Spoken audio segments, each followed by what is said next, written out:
योगी आदित्यनाथ के खिलाफ आप इतना गुस्से में क्यों हैं? देखिए, मैं अयोध्या की पावन धरती, वहां से मैं स्कूलिंग किया हूँ, बस टीवी पे हाँ हाँ हल्ला बोल बस वही उससे। योगी आदित्यनाथ की खबरें आ रही है कि उनकी कुर्सी खतरे में है। बंगाल में सरकार ने पत्रकार महोदय कैसे तुष्टीकरण किया, बताइए ना कैसे किया।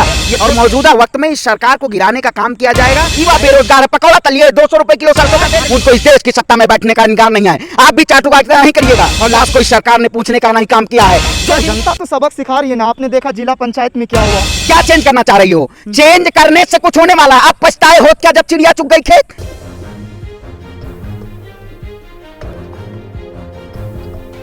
उत्तर प्रदेश की सियासत में बड़ा फेरबदल देखने को मिल रहा है, क्योंकि लगातार कयास ये लगाए जा रहे हैं, जिस तरीके से मीडिया रिपोर्ट भी खबरें आ रही है कि योगी आदित्यनाथ को चेंज कर दिया जा सकता है। क्योंकि जिस तरीके से बीजेपी ने अतीत के उस पन्ने को पलटा था, दिल्ली में सुषमा स्वराज को भी लाया गया था, क्या उत्तर प्रदेश के विधानसभा चुनाव से पहले उत्तर प्रदेश की सियासत में बड़ा फेरबदल हो सकता है? इसी को बारीकी से समझेंगे, सिलसिलेवार तरीके से बात करेंगे। आज हमने मेहमान के तौर पर आमंत्रित किया है श्रवण पांडे को, जो सोशल एक्टिविस्ट हैं। उनसे समझने की कोशिश करेंगे कि उस पूरे प्रकरण को किस तरह से देखते हैं। सर, बहुत बहुत स्वागत है आपका नेशनल इंडिया न्यूज़ चैनल। बहुत बहुत धन्यवाद। नीयत जिसकी खराब होती है उसको सिर्फ और सिर्फ नौटंकी किया जाता है। जो मौजूदा वक्त में अभी ये सिर्फ और सिर्फ नौटंकी की है, वही अंधे नगरी चौपट राजा, टके शेर प्रधानमंत्री और चौपट प्रधानमंत्री, चौपट उत्तर प्रदेश के मुख्यमंत्री। सिर्फ और ये सियासत की आप बात करते हैं, ये तो अपने धर्म के नाम पे लोगों को राजनीति करते हैं। आज मौजूदा स्थिति है, महंगाई इतनी चरम पे है, लेकिन ये सरकार में बैठे इनके मंत्री, इनको अभी तक कोई सूझबूझ नहीं है। उत्तर प्रदेश का फेरबदल कुछ भी कर लीजिए, आप मुख्यमंत्री को प्रधानमंत्री बना दीजिए, प्रधानमंत्री को मुख्यमंत्री बना दीजिए, इससे कोई वो नहीं होने वाला है, क्योंकि देश की जनता त्राहिमाम कर रही है। और मौजूदा वक्त में इस सरकार को गिराने का काम किया जाएगा, चाहे देश का नौजवान हो, किसान हो या छात्र हो। नहीं तो क्या लग रहा है, अगर उत्तर प्रदेश के सियासत में फेरबदल होता है, योगी आदित्यनाथ की खबरें आ रही है कि उनकी कुर्सी खतरे में है, अगर हटाया जा सकता है तो उससे क्या मतलब भारतीय जनता पार्टी को झटका लग सकता है? इस सरकार में बाबा अरबपति हैं। इस वक्त जो मौजूदा शासनकाल चल रहा है, बाबा अरबपति हैं, और जो चौकीदार हैं वो प्रधानमंत्री हैं, और साध्वी जैसी सांसद हैं, और योगी जैसे बाबा मुख्यमंत्री हैं। जो कलयुग के नाम पे ये मौजूदा जो सरकार है, ये सिर्फ और सिर्फ जनता के ऊपर जुल्म ढा रही है। और जो जुल्म ढाने का वो चीज़ है, पत्रकार महोदय आप देखिएगा, ये सरकार बाबा योगी आदित्यनाथ को पलटने की, अभी आप बीएल संतोष जो 3 दिन से मीटिंग चल रही थी, वो कह रहे हैं 93% रिकवरी रेट है वहां कोविड का। 24 करोड़ उत्तर प्रदेश की जनता है, 93% रिकवरी। अरे आप डेटा को छुपा रहे हैं। आपने देखा होगा न्यूयॉर्क टाइम 42 लाख लोगों की 42 लाख कोविड से वो हुई है मौतें, लेकिन हमारी जो सरकार है, केंद्र सरकार या राज्य सरकार कह रही है सिर्फ और सिर्फ 3 लाख। जो प्रधानमंत्री सिर्फ टेलीविजन पे आके या मुख्यमंत्री इस समय वर्चुअल रैली केवल कर रहे हैं। आप कल देखिए देश के भविष्य में कैंसिल हो गया एग्जाम। ठीक है, एग्जाम कैंसिल हो गया, चुनाव भी रद्द होना। हाँ, एग्जाम कैंसिल हो गया। आप यही जब बंगाल का चुनाव का इस देश में डेमोक्रेसी को खत्म कर दिया गया है। डेमोक्रेसी वर्सेस ऑटोक्रेसी का वो चल रहा है इस समय। आप चाहे ह्यूमन राइट इंडेक्स की बात कर लीजिए, हंगर की, भारत 111वें नंबर पे है इस वक्त पायदान पे। सिर्फ और सिर्फ क्या किया जा रहा है, देश को बंटाढार किया जा रहा है।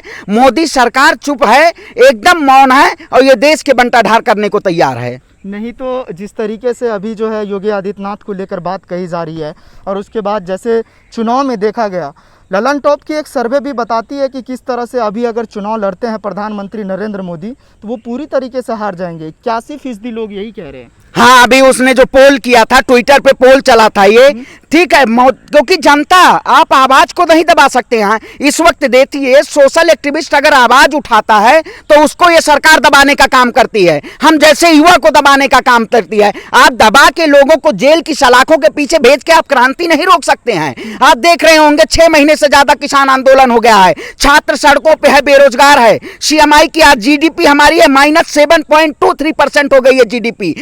70 साल के इतिहास में जो सरकार कहती थी कि 70 साल बदहार ये सरकार ने 70 साल के इतिहास में पहली बार आप देश की जीडीपी -7% है। ये क्या हाल बना रखा है? युवा बेरोजगार है, पकौड़ा तलिए 200 रुपए किलो सरसों का तेल लीजिए ना, युवा पकौड़ा तलना भी रोजगार। 200 रुपए सरसों का तेल देखिए हो गया है। प्रधानमंत्री जी मोदी जी सबसे बड़े खिलाड़ी हैं। 100 रुपए का पहले शतक मारते हैं पेट्रोल के नाम पे और दूसरे बार दोहरा शतक मारते हैं सरसों के तेल के नाम पे। अब आने वाले वक्त में तिहरा शतक किस में मारेंगे ये कोई पता नहीं है, क्योंकि इनको सिर्फ और सिर्फ वर्चुअल रैली करनी होती है। और बात उत्तर प्रदेश की है, उत्तर प्रदेश की जनता ने यह दिखा दिया है, क्योंकि जिस तरह से योगी आदित्यनाथ की सरकार सिर्फ और सिर्फ वहां के लोगों के ऊपर जुल्म ढा रही है, वहां की जनता इनको अब की बार उखाड़ फेंकने का काम करेगी। जैसे आपने 5 राज्यों के चुनाव में आप बंगाल में देखा होगा, बंगाल में सरकार ने पत्रकार महोदय कैसे तुष्टीकरण किया, बताइए ना कैसे किया।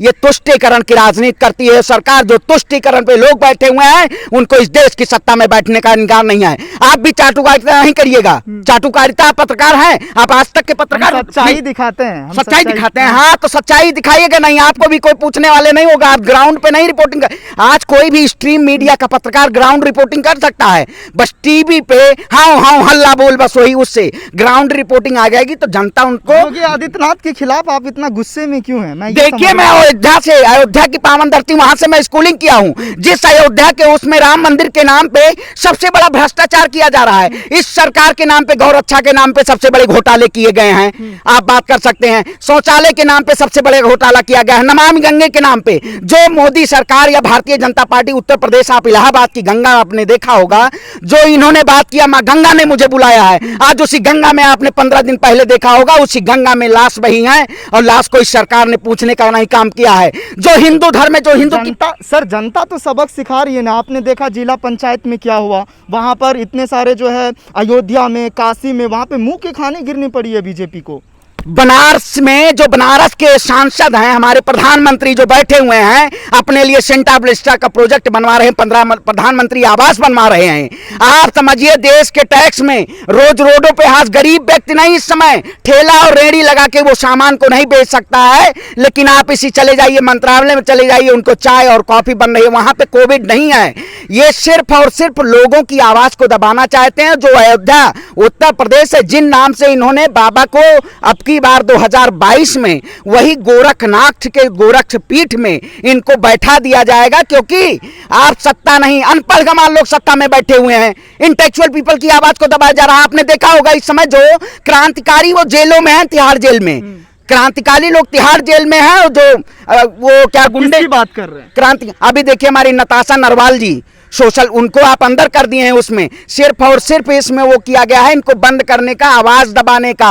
और यही जितने गुंडा और सारे लोग हैं गुंडे, वो विधानसभा और संसद में बैठे हुए हैं। कैसे कह सकते हैं आपकी? कैसे? एडीआर की रिपोर्ट कहती है, पत्रकार महोदय थोड़ा देखिए, एडीआर की रिपोर्ट कहती है भारतीय जनता पार्टी के 117 विधायक जो हैं साध्वी प्रज्ञा के ऊपर आपराधिक मुकदमे है। जो उत्तर प्रदेश का मुख्यमंत्री है बाबा योगी आदित्यनाथ, जो मुख्यमंत्री हैं, उनके ऊपर हिस्ट्री सीटर व्यक्ति को, हिस्ट्री सीटर को मुख्यमंत्री बना दिया जाता है, अपने केस वापस ले लेते हैं। कैसी बात करते हैं? अपराध पार्टी है, भारतीय अपराध पार्टी है। भारतीय जनता पार्टी तो वही कर रही है ना, वो चेंज करना चाह रही है।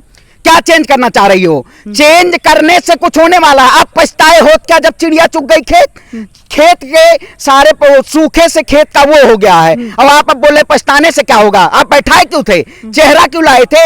आप देश में त्राहिमाम, आप हर राज्यों में जब कोविड होता है तब आपको मुख्यमंत्री बदलने का वो होता है, फरेब आपको याद रहता है। ठीक है, देश में इस समय साक्षरता इतने ग्राउंड पे चल रही है। आप वर्चुअल रैली की बात करते हैं, सिर्फ और सिर्फ ये वर्चुअल रैली से दिखाना चाहिए। आप जो पढ़े लिखे लोग हैं उनको नौकरी नहीं है, उनके लिए क्या करेगा एक युवा? आखिर पढ़ के एमबीए बीटेक और यूपीएससी की तैयारी क्या करके करेगा?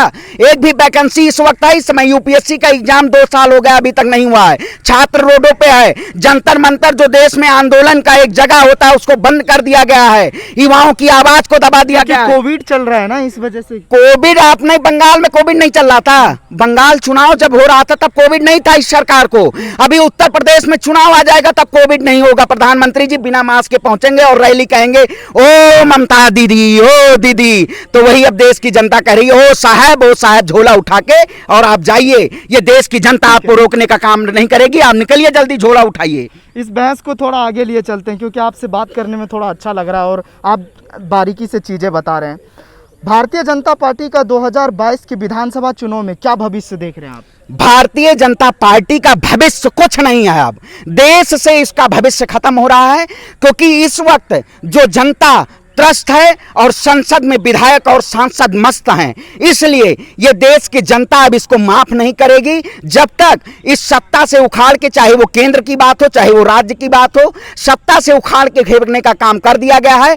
आप एनआईए हो, सीबीआई हो या सोशल मीडिया को ये बंद करना चाहते थे। आप जो आप जैसे पत्रकार जो हाँ देख कि ट्विटर पे आप नहीं बात कर सकते हैं, ये सब सिर्फ और सिर्फ लोग, जो सरकार इंटरनेट के द्वारा आई थी, यही सरकार अडानी और अंबानी, जब रिलायंस जियो चालू हुआ था, भारतीय जनता पार्टी को लोगों के अंदर वो लाने के लिए कि भारतीय जनता पर 5 साल मोदी सरकार, मुझे 50 दिन सिर्फ चाहिए। अरे 50 दिन तुम्हें 7 साल दे दिया, तुमने बंटा ढार कर दिया है। कौन से 50 दिन की आप बात करते थे?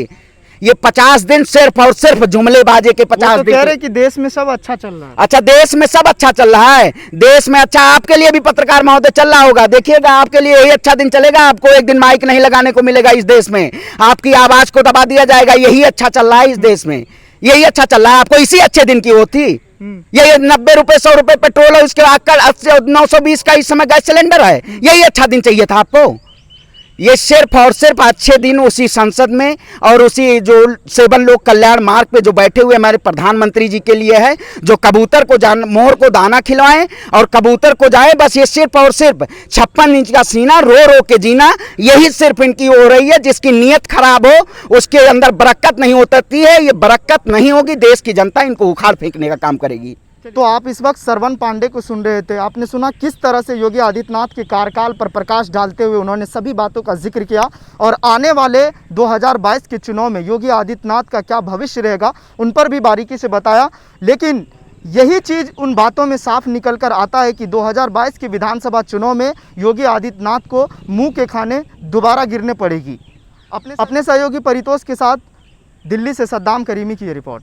ये वीडियो अगर आपको पसंद आया हो तो इसे लाइक करें, कमेंट करें, शेयर करें और हाँ, हमारे चैनल को सब्सक्राइब करना ना भूलें ताकि देश विदेश से जुड़ी खबरें आप मिस ना करें, क्योंकि कोरोना काल में 2 गज दूरी, मास्क है जरूरी।